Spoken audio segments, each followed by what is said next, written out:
A young couple who meet through surfing are captured by a maniac whose hobby is feeding his victims to wild sharks while filming the process.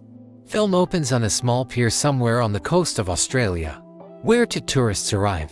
Keezer and Greg, they are looking for an excursion that includes diving into shark cages underwater. Then Tucker shows up, not just a boat captain, but a real Captain Boomerang. Tucker learns that the tourists have gotten separated from the group, so no one knows where they went. After getting acquainted, the three go out to sea on a long boat. Along the way, he tells how as a child while surfing, he became a victim of a shark attack. He survived but acquired terrible scars as a warning. On the spot now, Keezer has a panic attack, so the children's Nakulianic tour helps relieve tension. Then the tourists dive underwater with scuba gear and in a steel cage, protecting them from the sharks swimming around, which are found in abundance in these waters. Having had a full dose of adrenaline, the couple rises to the surface. Immediately after this, Tucker kills Greg with a knife, pushing his body back into the water to be baited by the predators, but he leaves the girl alive. The story switches to Zephyr, a young girl who lives in a van and enjoys surfing. In a store, she runs into Mozos, a guy in business clothes whose car has stalled. He is looking for crocodiles to light his car. Noticing that Zephyr is stealing sweets from the store, the guy threatens to turn her into the seller if she does not help. Zephyr takes Mozos to his car, helping him light the battery. In the process, she notices a surfboard in his trunk. The sympathy that arose from a common hobby smoothly flows into the horizontal plane. -1 in her van parked near Moses' house. When asked why she got into surfing, Zephyr admits that there was nothing for her on Earth. In response, the guy tells her about a cool place where you can catch a good wave. After waiting for the girl to fall asleep, Moses goes home to make her breakfast, but when he comes out with a tray, the van is already gone. Zephyr goes to the beach to check Moses' story about a special place. In the middle of the night, realizing that she missed the fin wrench, the girl goes to a pickup parked nearby to ask for the tool. She is rummaging around in the back when the owner, Captain Tucker, returns. The man hands over the key and drives off, without even inviting her on a date to feed the fish. As Zephyr assembles her board, Moses texts her they almost agreed to meet again. But then the girl is attacked by the returning talker. The maniac holds her in a chokehold until she passes out. Then he takes her surfboard so that strangers think that she went swimming and drowned, and packs the girl in a trunk. So, he returns to the pier, dragging the loot into the three-wheeled vessel. Zephyr comes to in bed, handcuffed to the headboard. Opposite is the captive Keezer. The new victim calls for help, unaware that the vessel is in the open sea, and no one except the kidnapper having breakfast will hear her. Realizing that there will be no help, Zephyr decides to act like a drowning man, take her beloved self-saving into her own hands. An attempt to tear the soul from the headboard fails, but she looks for something with which to open the handcuffs. A difficult homeless childhood and a term in juvenile detention taught such useful skills. At this time, Moses finds her van later in the day. He sees it being towed away. The owner has not returned. Calling the police did not help. There is no reason to search. Zephyr, noticing Heather's bra, extracts a wire from it with its help. She tries to break the handcuffs but does not have time. Tuck enters with lunch for the captives. The kidnapper offers them a drink of water. Noticing that Keezer was left without a bra, Zephyr is forced to distract his attention with conversation. When the man leaves, Zephyr tries to open the handcuffs, not noticing how Keezer loses consciousness. Then she herself swam. The drugs added to the water worked. The girl drops the wire on the floor. When she tries to pick it up, he enters with a team and notices her efforts. After passing out, Zephyr comes to on the deck of a longboat. Chained to a chair, Heather, dressed in a harness, is tied to the boom of a crane. Tuck sets up an old VHS camera and gives a speech about gods living in the depths, revealing himself to be a stubborn fan of Lovecraft. Then he cuts off a lock of hair from Heather destined for slaughter. Tuck gets down to what he has planned. He lifts Heather into the air with a crane to lower the water behind the stern. In this way, he feeds the sharks, his aquatic colleagues in the tourism business. At the same time, he films on camera how the sea predators tear the prey to pieces, and it dies when Tuck returns the Zephyr to the hold. She scratches Heather's name on the wall with her nails. In addition to the names of other victims, some of the inscriptions the maniac managed to paint over it. The captain himself dances in the cabin in his underwear and dressing gown, drinking wine straight from the bottle. Then he glues a lock of Heather's hair to a fishing hook, which he attaches to a cassette tape recording of her death. He already has about 30 such tapes. In the morning, he visits the captive to feed her.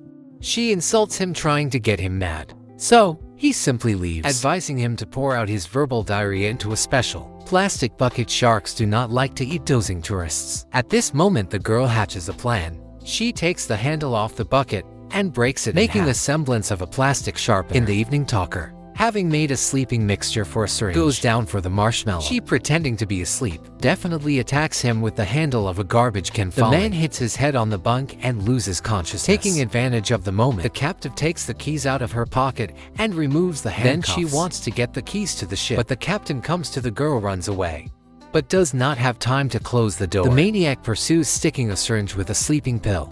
Having reached the wheelhouse, Zephyr tries to call for help on the radio, but no one answers when the injected drug begins to work. She sees a lighted tourist boat nearby, but she cannot give a signal. Tucker appears, trying to fight him off. Zephyr grabs his vintage video camera, realizing how important the device is for the vulnerable maniac's soul. The girl throws the camera overboard, sending greetings to Jack and his bush. Then she herself jumps into the water, but the attempt to swim away fails. The sleeping pill works. Tucker pulls the unconscious body out of the water with a hook while surfing. Moses can't get Zephyr's disappearance out of his head. He finds a broken board on the shore, after which he involves rescuers in the search, as always to no avail.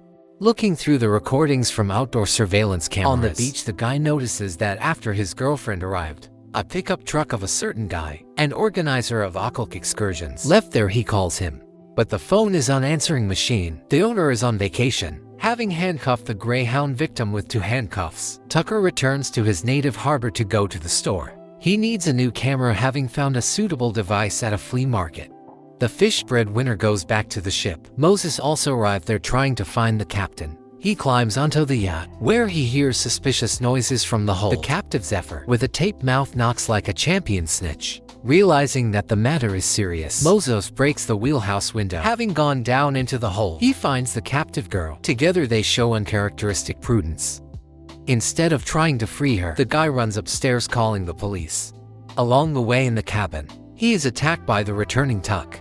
Using his weight advantage and the general sloppiness of his head, the captain defeats the intruder, wounding him with a hook in the process. But the guy manages to fight back and turn the situation in his favor. Leaning on the villain, Moses almost strangles him, when suddenly he gets hit on the head by Tucker, his neighbor on the pier. He came to the noise, however. When the neighbor heard the cries, Zephyr from the hold, the owner has no choice but to pierce his curious head with a hook, making sure that no strangers noticed how people climbed on board. Tuck sets off from the pier into the deserted waters. Waking up on the neighboring bunks, Moses admits to Zephyr that he failed the mission to save her. He did not have time to call the police. The conversation is interrupted by Tuck. He decided not to wait for darkness, but to arrange bait in broad daylight. Having injected the obligatory sedative, the captain pulls the bodies onto the deck. Zephyr takes the spectator's seat, and Moses is appointed an honorary bait, in addition to the neighbor chopped into pieces. When the maniac operates the crane, lifting Moses into the air, the girl begins to bargain, offering herself as a sacrifice instead of the guy. However, Tuck politely refuses. He hates snot when the guy dives into the water. Zephyr helps him with everything he can, advising him not to move so as not to attract the shark's attention. Tuck carefully films how the predators circle around the dinner, but having lost interest, swim away. The captain lifts the victim back on board to inflict several knife stabs in the side. Fresh blood will help the fish whet their appetite. The sharks return to the ship to the smell of blood, circling under the suspended Moses. But the maniac is forced to slow down the feeding trough. A rescue helicopter loomed on the horizon, drawn like a cartoon and hard to erase. Tuck lifts the guy on board, lowering both victims into the hole. Looking at the bleeding and unconscious guy who came to save her, Zephyr tries to free herself again. Since her hand does not fit through the handcuffs, the girl breaks her thumb, but even so she cannot free her hand. Then she decides to bite it off like a wild predator. This is way cooler than the kid's trick with the disappearing thumb. Returning from another injection, Tucker sees a blood-stained blanket on Zephyr's bed. Under it lies a thumb, not the middle one. Of course, but the gist of it is logical. The girl herself, hiding behind the door, gets out, locking the maniac in the hold. But being a savvy jerk, he brought a wrench with him, which can open the closed porthole. Zephyr starts the launch to move to the shore. The captain, who has gotten out, turns off the power supply. Noticing a brightly lit beach nearby, the girl takes out a signal flare, but is forced to waste it on Tucker, who has climbed up to the wheelhouse, armed with a shield made from a frying pan and a kitchen knife. The victim gives the maniac a fight, knocking him out once again. She uses the time she has gained to jump overboard and swim to the beach, having illuminated the fugitive with a spotlight. Tak wants to shoot her with a harpoon, but the target quickly disappears into the darkness. Then he launches a motorboat. Zephyr manages to reach the beach with her last strength, but there is no one there. She wants to call for help when the maniac catches up with her and once again takes her into a chokehold. Then he returns with her to the launch and ties the girl up as food and gives the wounded Moses the place of observer. After reading another and interesting speech, the captain suddenly falls silent, shocked by what he saw. The largest shark he has ever seen swims up to the boat. The maniac lowers the victim into the water, filming how the giant predator circles underneath it. Zephyr tries not to move suddenly. A second smaller shark appears. Tak chases it away with a boat hook so as not to spoil the frame, but it snatches the tool. The girl grabs the boat hook, ready to fight back the fish. However, the shark goes into the depths. Then the victim hooks the boat hook onto the crane's carabiner and crawls up it away from the hungry teeth. So, he scares the girl with a sharp scream. She falls into the water, simultaneously breaking the rope holding her. Taking advantage of her freedom, the marshmallow swims underwater under the barks. There she meets a huge shark and freezes without moving. The predator, having lost interest in the motionless target, swims past, showing an old scar on her side. While the captain is looking for a victim in the water, the girl climbs on board from the side. She picks up an armored harpoon and, sneaking up from behind, shoots the maniac. Tucker falls overboard, pierced by an arrow, having swum to the stern.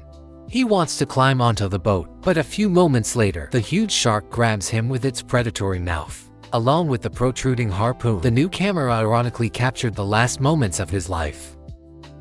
The shark drags the snack along with Marshmallow, whose leg is entangled in the boom rope. The chain Moses, shedding a stingy tear, loses hope and consciousness. Having freed herself, the girl swims back to the boat, trying to bring the guy to his senses. She sees a tourist ship in the distance and, having taken out a signal flare, signals them from the roof of the wheelhouse. When the ship changes course in their direction, Marshmallow goes down to the bleeding man. She says that now she has Moses. In addition to surfing, he comes to marking a happy ending.